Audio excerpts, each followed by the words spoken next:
Hello दोस्तों, welcome back to my channel Knowledgeable Prince. और आज हम डिस्कस करने वाले हैं पोयम ऑस्ट्रेलिया, जो कि लिखी है A.D. होप ने। दोस्तों, A.D. होप एक नोटेबल ऑस्ट्रेलियन पोएट और एसेइस्ट है जिन्होंने ये पोयम लिखी है। A.D. होप जाने जाते हैं अपने क्रिटिकल और सटायरिकल अप्रोच के लिए, जिसमें वो ऑस्ट्रेलियन कल्चर और उसकी आइडेंटिटी को दिखाया करते थे। उन्होंने ये पोयम ऑस्ट्रेलिया पब्लिश की थी 1938 में। दोस्तों, आज हम इस पोयम को लाइन बाय लाइन पढ़ेंगे और समझेंगे। इसके अलावा अगर आपको इंग्लिश लिटरेचर में कोई और पोयम चाहिए, कोई ड्रामा, कोई नॉवल समझनी है, तो आप हमें कमेंट सेक्शन में बता सकते हैं। इसके अलावा अगर आपको A.D. होप के और पोएम्स और नॉवेल्स के बारे में डिस्कस करना है, तो आप वो भी हमें कमेंट सेक्शन में ज़रूर बताइएगा। और आपकी कोई वीडियो मिस ना हो, इसलिए चैनल को सब्सक्राइब ज़रूर कर लीजिएगा। चलिए पोएम की शुरुआत करते हैं। A nation of trees, wrap, green and desolate grey। Poem की शुरुआती लाइन में ऑस्ट्रेलिया को डिस्क्राइब किया गया है कि वो एक डल लाइफलेस कलर का एक नेचर है ऑस्ट्रेलिया के अंदर।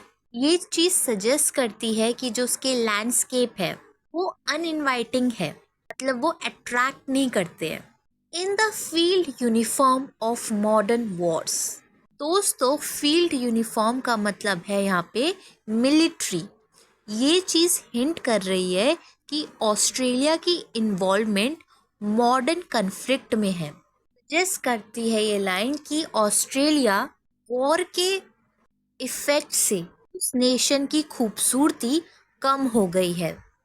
Darkens her hills, those endless outstretched paws। इस लाइन में हिल्स ऑफ ऑस्ट्रेलिया को डिस्क्राइब किया गया है कि वो जगह अब किसी अंधेरे से घिर गई है। आउटस्ट्रेच पॉज सिंबलाइज करते हैं कि वो लैंड अब एक ऑप्रेसिव नेचर का हो गया है, मतलब कि लोग वहाँ पे ट्रैप्ड महसूस कर रहे हैं, बंधा हुआ महसूस कर रहे हैं अपने आप को। आगे स्पीकर बोलते हैं, ऑफ फीनिक्स डिमोलिश्ड और स्टोन लायन वॉन अवे। दोस्तों, ये लाइन रेफरेंस करती है एशियंट सिंबल्स को, जो कि स्ट्रेंथ का और ऐसे मॉन्यूमेंट्स को डिस्क्राइब करता है जो अभी तक वक्त के बाद भी उस जगह पे मौजूद हो। यहाँ पे फीनिक्स और लायन स्टोर का जिक्र किया गया है। ये चीज़ सजेस्ट करती है कि ये जो जगह है, ये जो लैंड है, काफ़ी पावरफुल लैंड हुआ करता था, जो अब वर्स स्टेट में है। ये एम्फसाइज करती है कि इस लैंड ने अपनी आइडेंटिटी और अपनी खूबसूरती खो दी है। इसके लिए ये पहले काफ़ी मशहूर हुआ करता था। आगे वो बोलते हैं, they call her a young country but they lie. इस लाइन का मतलब है कि यहाँ पे स्पीकर चैलेंज कर रहे हैं कि लोग ऑस्ट्रेलिया को एक यंग कंट्री बोलते हैं, लेकिन ये झूठ है, क्योंकि ऑस्ट्रेलिया ओल्डर और एक कॉम्प्लेक्स नेशन है। She is the last of lands, the emptiest. इस लाइन में स्पीकर बोल रहे हैं कि ऑस्ट्रेलिया एक ऐसी जगह है जो कि आइसोलेटेड है, जो कि बैरन है। बैरन मतलब लाइफलेस है, टी है। लैंड जो है ज़्यादा ऑफर नहीं कर सकता है, मतलब उसकी जो वेजिटेशन है, उसका जो लाइफस्टाइल है, वो सफिशिएंट नहीं है लोगों के लिए in terms of richness and vibrancy. आगे वो बोलते हैं, a woman beyond her change of life, a breast. Woman को मेटाफॉर की तरह यूज़ किया गया है यहाँ पे ऑस्ट्रेलिया के पास्ट फर्टाइल ईयर्स के लिए। मतलब कि ये कंट्री पहले पोटेंशियल थी और क्रिएटिव थी, लेकिन ये अब वैसी नहीं रही। इसने अपनी पोटेंशियल और क्रिएटिविटी खो दी है। Still tender but with in the womb is dry. इस लाइन में स्पीकर बोलना चाह रहे हैं कि यहाँ पे हो सकता है अभी भी लाइफ और ब्यूटी दोबारा से स्टैब्लिश हो पाए, लेकिन पॉसिबिलिटी नहीं है कि कोई एक नए ग्रोथ या क्रिएशन होगा इस कंट्री के अंदर। आगे वो बोलते हैं, without songs, architecture, history, emotions and superstitions of younger lands. यहाँ स्पीकर बोल रहे हैं कि ऑस्ट्रेलिया ने लैक ऑफ कल्चर, हेरिटेज और आइडेंटिटी है। ये चीज़ इम्प्लाई करती है कि उसकी रिचनेस खो गई है। जैसे कि बाकी कंट्रीज़ में एक रिचनेस है, एक आइडेंटिटी है बाकी कंट्रीज़ की, वैसी ऑस्ट्रेलिया की आइडेंटिटी नहीं है। उन्होंने आगे एम्फसाइज किया है कि ऑस्ट्रेलिया में लैक ऑफ ट्रेडिशन और बिलीफ है। ये चीज़ हाईलाइट करती है कि कंट्री के अंदर कल्चरल एम्प्टीनेस है। वहाँ पे कल्चर नहीं है, वहाँ कोई ट्रेडिशन या बिलीफ नहीं रही, उसकी कोई आइडेंटिटी नहीं है। आगे स्पीकर बोलते हैं, her rivers of water drown among inland sands. Line में स्पीकर बोलना चाह रहे हैं ऑस्ट्रेलिया के जो नेचुरल रिसोर्सेज हैं जैसे कि रिवर्स, वो यूजलेस है, तो उसमें पानी नहीं है, वो बिल्कुल एक डेजर्ट की तरह है जिसमें सिर्फ मिट्टी है। The river of her immense stupidity, यहाँ पर रिवर को सिंबलाइज किया है इग्नोरेंस से। वो बोलते हैं कि यहाँ पे लोगों में अवेयरनेस नहीं है, लोग इग्नोर करते हैं चीज़ों को। मतलब कि ऑस्ट्रेलिया के लोग अपनी कंट्री की सिचुएशन को लेकर, उसके जो कल्चर या आइडेंटिटी की जो प्रॉब्लम है, जो क्राइसिस है, उन सबको इग्नोर करते हैं। लोग वहाँ पे अवेयर नहीं हैं। Floods her monotonous tribes from cranes to pearl. यहाँ पे स्पीकर बता रहे हैं ये जो इग्नोरेंस है ये पूरे ऑस्ट्रेलिया में फैली हुई है। यहाँ पे उन्होंने दो सिटी का जिक्र किया है, क्रेन्स और पर्थ, जो कि नॉर्थ और साउथ में है। तो वो बोल रहे हैं ये जो इग्नोरेंस है, ये जो लैक ऑफ अवेयरनेस है, ये पूरी ऑस्ट्रेलिया में फैली हुई है, नॉर्थ से लेकर साउथ तक। आगे वो बोलते हैं, in them at last the ultimate man arrive. ये लाइन बताती है ये जो ऑस्ट्रेलिया की जो खामियां हैं वो एक तरह से एक ट्रेडिशनल की तरह बन चुकी है ऑस्ट्रेलिया के अंदर, जो जनरेशन टू जनरेशन फॉलो हो रही है। लोग ऐसे ही यहाँ की चीज़ों को, यहाँ के ट्रेडिशन बिलीफ को इग्नोर करते आए हैं। Whose boost is not we live but we survive। इस लाइन में स्पीकर बोल रहे हैं यहाँ पे लोगों का मोटिव सरवाइव करना है, ना कि जिंदगी को फुल्ली तरह से इंजॉय करना। A type who will inhabit the dying earth. ये लाइन सजेस्ट करती है फ्यूचर ऑफ ह्यूमैनिटी ख़त्म हो चुका है, अपने पीक पे है। ये चीज़ दिखाती है एक उदासी को। शायद यही इस प्लैनेट की, अर्थ की किस्मत है। आगे स्पीकर बोलते हैं, and her 5 cities like 5 teeming source. यहाँ पे ऑस्ट्रेलिया की 5 मेजर सिटीज़ को डिस्क्राइब किया गया है एज अ सोर्स। मतलब कि ये चीज़ दिखाती है कि वहाँ पे सोशल प्रॉब्लम्स है, अर्बन डिके है, जिसकी वजह से लाइफ काफ़ी ज़्यादा पेनफुल है।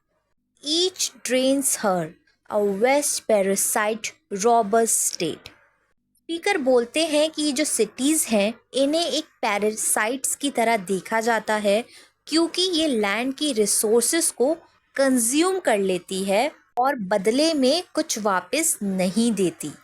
ये रीइंफोर्स करता है आइडिया ऑफ एक्सप्लॉयटेशन।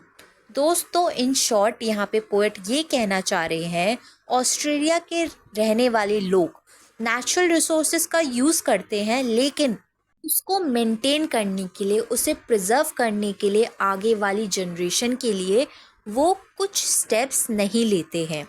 वो लोग इग्नोर करते हैं, वो लोग अवेयर नहीं हैं, वो सिर्फ सर्वाइवल के लिए जीते हैं, वो लोग ज़िंदगी को जीना नहीं जानते।